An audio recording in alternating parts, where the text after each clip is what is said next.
The only one I can think of, really, is that one at the Frog Fest when I bust a string mid-song. So I went to change it, but I didn't tell anybody. I just stopped playing and left the stage. Playing a gig, and we're playing out, yeah mate, playing that shit. I turn over and Barney's disappeared, like in the middle of a gig. I look at Simon, I'm like, where's he gone? Like, he's supposed to be playing bass, not buggering off. You know, to the best of their knowledge, to the rest of my band, to Janek, Simon and Pablo, they turned around and was like, hey, where's Barney?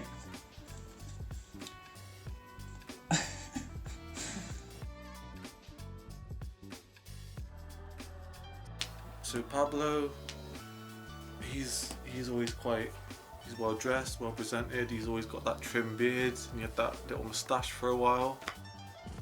Rank band members by fashion sense. I think we all know who ranks in at number one there. But So I think Pablo's probably, I'd put Pablo number one. He's very consistent, probably likes an iron. He probably got, you know, several irons, depending on the item of clothing. I'm not gonna. Do I include myself? If I'm ranking, well, so obviously me, number one. I'd probably rank Barney second, because again, he's got that kind of rough, like, you know, rock and roll, I wish I had a motorbike look, but again, quite consistent, with a bit of chav thrown in as well, because he likes his Adidas, so he's like a motorbike chav. Motorbike chav. Close second's got to be Pablo. Oh yeah, because he's got like quite like a cool. I don't know how to describe it, but it's cool. Simon's third because he just wears weird stuff all the time, but with a bit of a rocky edge. Obviously stuck in that early 2000s Grebe vibe, which is fine. Ooh, now I have to place either Janek or Simon last.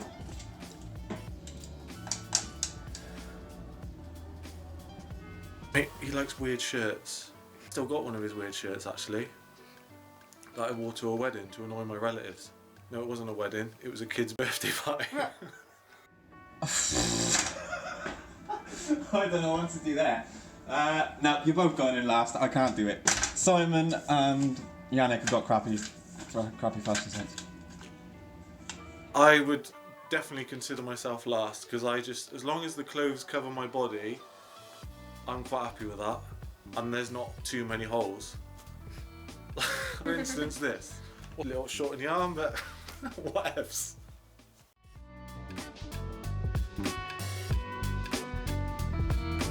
Who inspired you to make music? Hands down, Bill and Ted. Fact. My parents played lots of music. My dad was a guitarist, and I am long-term borrowing his guitar currently. No two ways about it, it's the Stallions, boy.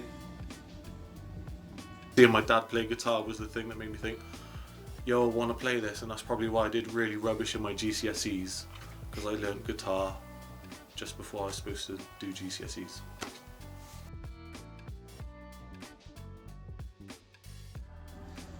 What's your creative process like? Do you mean mine or the band's? Well, obviously the band's, right? Shoddy. I'm always writing loads of like riffs and little bits of music, and I have to record them, otherwise I just forget them. And then I'll bring it to the people, and I'll be like, yo, I got this jam, what do you reckon? And then they'll say, yeah, that's cool. And I'll be like, oh, that's rubbish. Well, normally, Janek will write 100 riffs and bring them all to practice, and or send them to us via Messenger on the band group chat. I don't know whether he's expecting us all to go home and then start doing something with it, but 9 times out of 10 I don't have time to play any time outside of rehearsals. So, and then we'll just jam it at rehearsal, and then Pablo play a beat, and then Barney will play something, and I'm gonna be like, yeah, that's cool, or no, do this. So normally what happens is Janek sends us videos of him playing riffs that he's made up, and we think on the ideas about it, and then when we get to rehearsal, we jam it out. The ideas that we've got. And Barney would probably be like, are we in D? Is it in E? And normally, by the end of the rehearsal, that song will have started to come together. I don't really know how else to answer that. Once the music's done, Simon will listen to it and then he'll come up with like a melody or lyrics and then he'll try it. And then we'll be like, yo, try this. And then he'll be like, yeah, okay.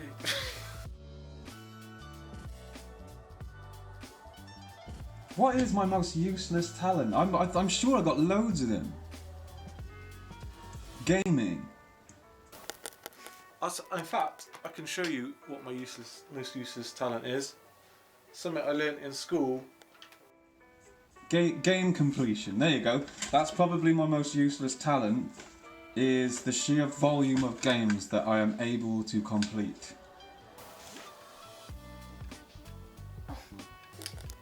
Computer games we're talking about now.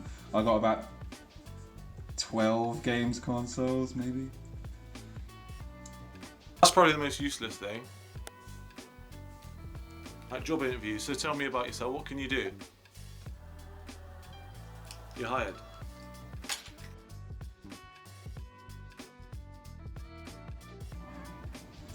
Weirdest gig moment.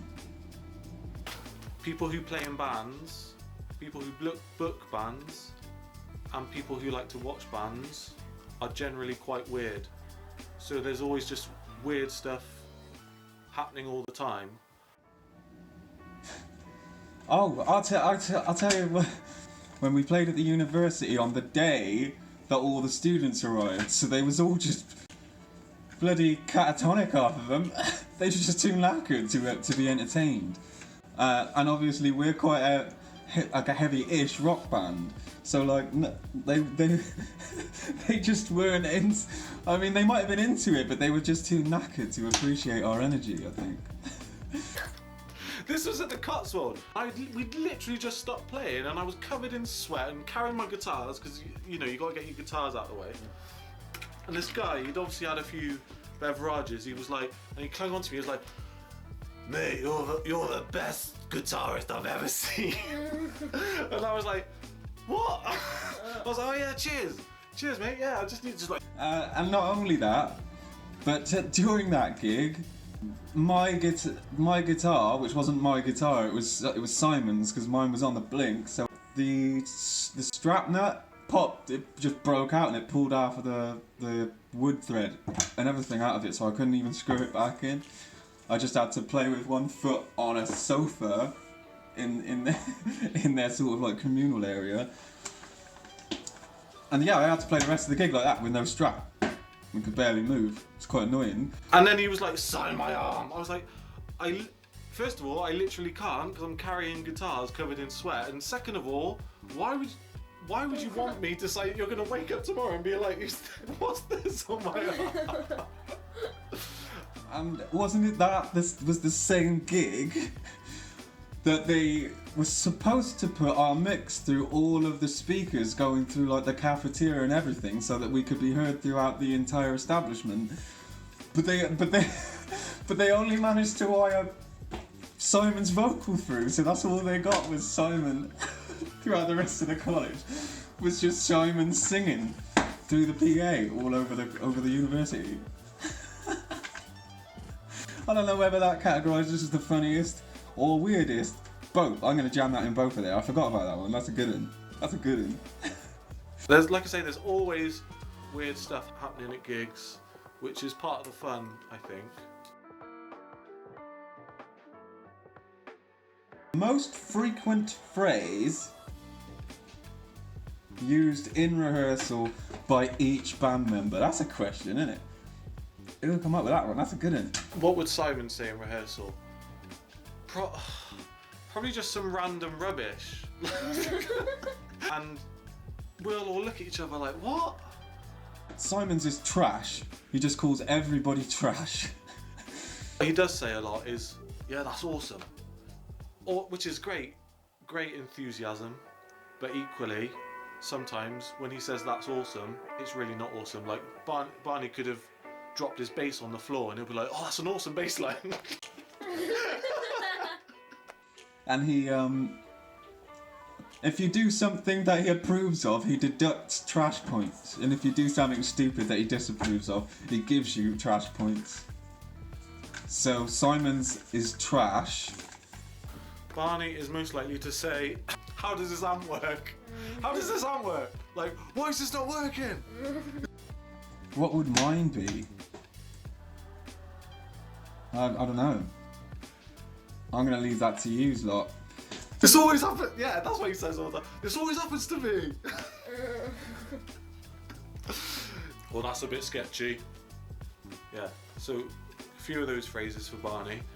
Janek's got loads of I was about to say stupid little phrases. Loads of lovely little phrases. Yo, player. Stuff like that. He says stuff like that. And I'll probably say, can you just play that like this? Wait, can you just do that impossible thing I'm asking you to do? It's not. I'll tell you what. Yeah, like Janek's most frequent banned phrase is not so much a verbal phrase. It's this. This. He just does this all the time. He does this. Normally I'll just say, let's just jam it. Because sometimes we'll work on pieces and I'm quite happy just to be like free flow. And I'll be like, let's just jam it. And they're like, but we don't know it. So how can we jam it? If you raise a camera, particularly if there's a lens involved, if you raise the camera like this to take a photo of him, his hand rises at exactly the same rate as the lens. Serious, every photo. If you do it and he doesn't even know, like he's having a conversation with somebody over here, blah blah blah blah blah, and you're about to take a photo, he's like, ping! Every time. Without fail. Pablo's most frequent banned phrase in rehearsal is silence. Pablo, he doesn't really talk much in rehearsal, but he'll give you a look. So Pablo would be like, what do you reckon of that, Pabs? And he'd be like, or if he likes it, he'll go like, yeah. He'll say like, yeah. If it's not good, he'll be like, Do you know what I mean? That's rubbish. Like, what are you playing, mate? Disapproving silence. He's quite a quiet entity, our Pablo. We've come to love that about him. He's very clear with his opinion. So he'd be like, if you got one idea or another idea, he'd be like, no, that one. no, that's the one. And that he's an absolutely awesome drummer in terms of his fluency. There's no compromise. It's like, you do that one or nothing.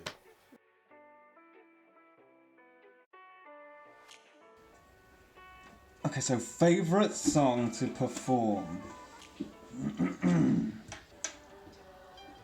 I really like Eat Your Horse. Me and Barney, that was when we first started jamming together, that was the first song we ever wrote, and I still really like playing that just because it's got energy and it's heavy and it's quite easy, so you can just go mad. I'd have to perform them all now to really give an accurate answer to that question, I think. Falling Backwards. It's cool because it's got lots of different parts, and then there's a cool little solo bit that just goes mental. But I like playing all of our songs, really. If I didn't like playing them, I wouldn't play them. But, do you know what I mean? Never Let Go, probably. It's just really easy to play. And, I don't know. It's just a cushy song. It's a bit of a cheesy one, really, but it's easy to play and easy to sort of jam out to, really. Oh, and the funk track. I like the funk, Go Funk Yourself. Yeah.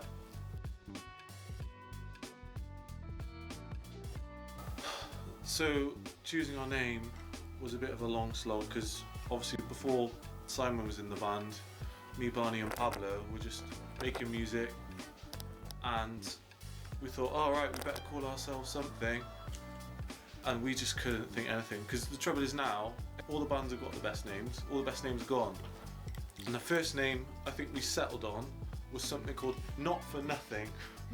Sounds very we're not for nothing. Yeah, our music isn't quite, as emo as that. We'd have to probably write songs about fighting the government and punching your parents and stuff like that. Early stages, right at the beginning when we was writing songs and we just got Simon in, we just had a band meeting and like to sort of like brainstorm a bunch of ideas for things that we needed to do, song titles, like how we were gonna move forward, and indeed what the band name was gonna be.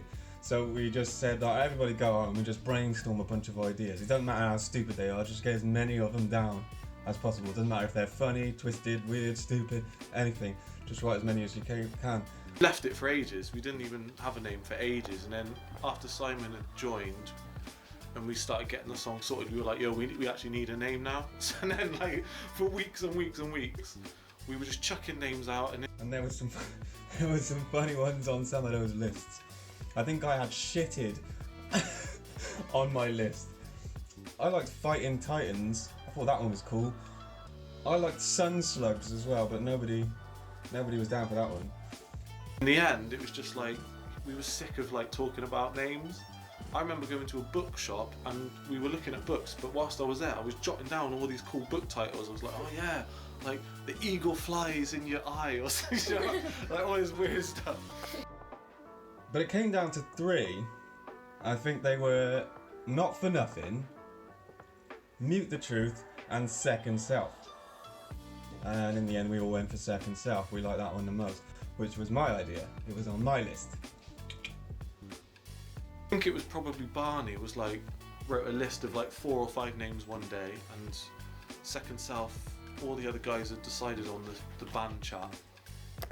Second Self, and by that point I was like, whatever, you could call us, you know, fingernail leg people. I wouldn't have cared at that point. But yeah, that was the 3 that it came down to, was Mute the Truth, Second Self, and Not For Nothing. I think. So Second Self is just stuck really, and it's alright. There's another band called Second Self in America.